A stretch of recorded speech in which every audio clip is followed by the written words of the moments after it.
Hello everyone, welcome back to my channel Taron Tishan kitchen ব্লগে সবাইকে স্বাগত জানিয়ে আজকে রেসিপি শুরু করছি বন্ধুরা। আজকে আমি তোমাদের তৈরি করে দেখাবো দারুণ মজার একটি রেসিপি, সেটি হচ্ছে খেসারি শাকের রেসিপি। বন্ধুরা, এটা খেসারি কলই নামে পরিচিত। অনেকে হয়তো এই শাকটি চেনো না, আবার অনেকে চিনে থাকো। গ্রামগঞ্জের মানুষ যারা, তারা এই শাকটি বেশি চিনে থাকে। অনেক এলাকায় শাক নাম শোনা তো দূরের কথা, চোখে দেখেও নি। বন্ধুরা, এটা একটা মজাদার শাক। এটি আমি তোমাদের কাছকে রেসিপি করে দেখাবো। আমি কেটে বেছে নিয়েছি বন্ধুরা, আধা কেজি শাক নিয়েছিলাম। বেছে নেওয়ার পর এতটুকু হয়েছে। এখন এগুলোকে আমি কেটে রান্নার প্রসেসে যাব।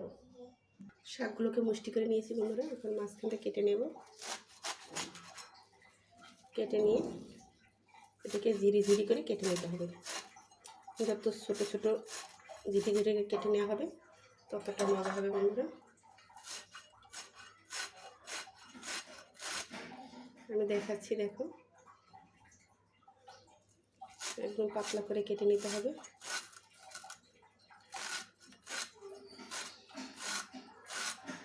দেখো,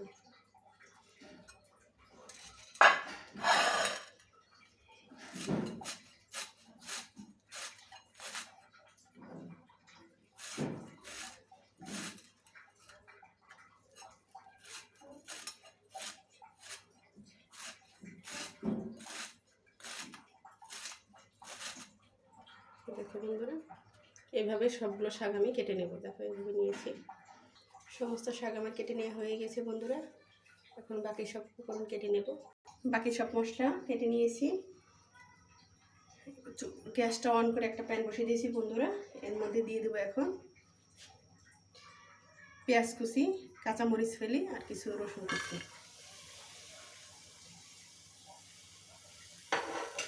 দিয়ে দেবো সামান্য পরিমাণ পানি। দিয়ে নেব সামান্য পরিমাণ, মানে স্বাদ অনুযায়ী লবণ দিয়ে নেব বন্ধুরা।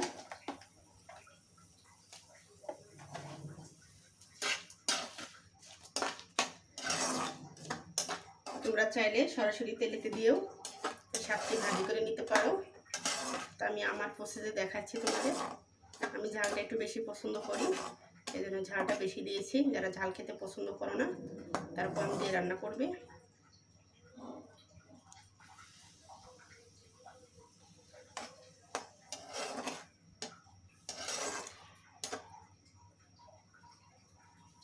দুই থেকে তিন মিনিট এটাকে একটু হালকা সেদ্ধ করে নেব। 2 থেকে 3 মিনিট সেদ্ধ করে নেওয়া হয়ে গেছে বন্ধুরা। এখন দিয়ে দেবো কেটে রাখা শাকগুলো।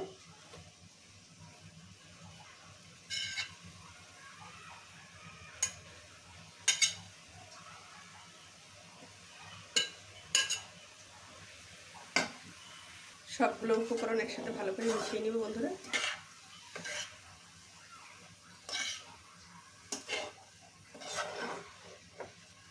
ভিডিওটা দেখার আগে অবশ্যই লাইক দিয়ে ভিডিওটা শুরু করে বন্ধুরা।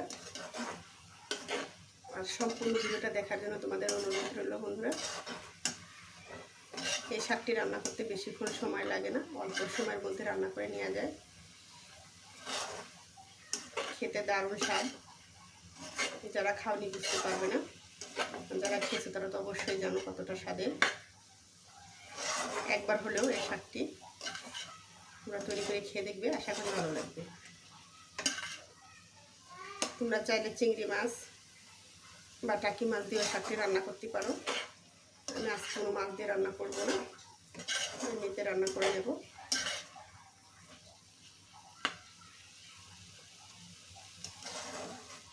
আমার ভিডিওতে যারা এখনও সাবস্ক্রাইব করেনি, অবশ্যই সাবস্ক্রাইব করে আমার পরিবারের সদস্য হবে। আর যারা সাবস্ক্রাইব করছে তাদের অসংখ্য ধন্যবাদ বন্ধুরা।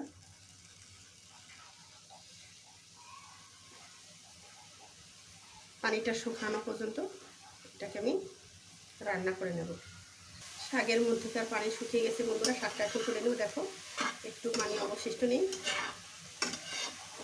শাকটা তুলে নিয়ে প্যানে তেল দিয়ে দেবো। তেল গরম হলে শাকটি ফোড়ন দিয়ে দেবো বন্ধুরা। তেল গরম হয়ে গেছে বন্ধুরা, এখন দিয়ে দেবো ফোড়ন। দিয়ে দিচ্ছি রসুন কুচি,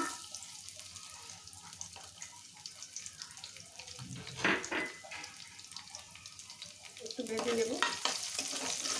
ব্রাউন কালার করে বন্ধুরা। তোমাদের আরেকটা টিপস আমি শেয়ার করতে ভুলে গিয়েছি বন্ধুরা, শাকটা এইভাবে একটু ছাড়িয়ে নিবে, তাহলে শাকটা কখনো লালটা লালটা হবে না রান্না করার সময়।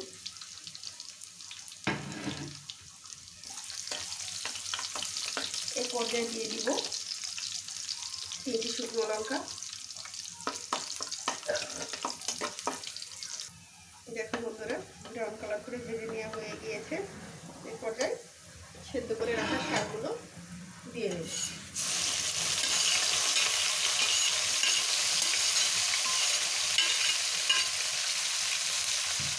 তেলের মধ্যে ভালোভাবে মিশিয়ে নেব।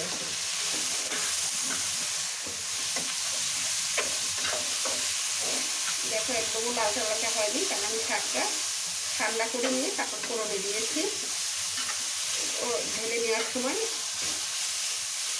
ছাড়িয়ে নিয়েছিলাম, একসাথে ফুটিয়ে রাখিনি।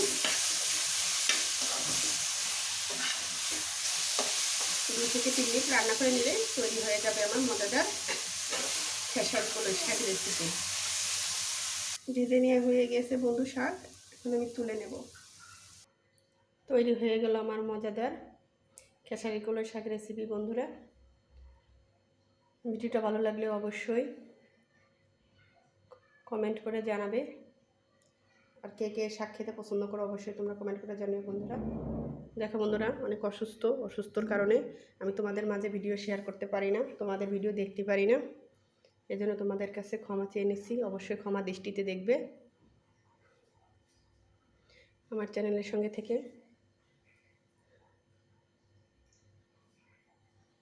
আমার পাশে থেকো বন্ধুরা। সবাই ভালো থাকো, সুস্থ থাকো। আর এই রেসিপিটি একবার হলে বাসা তৈরি করে খেয়ে দেবো, আশা করি ভালো লাগবে। সবাইকে ধন্যবাদ।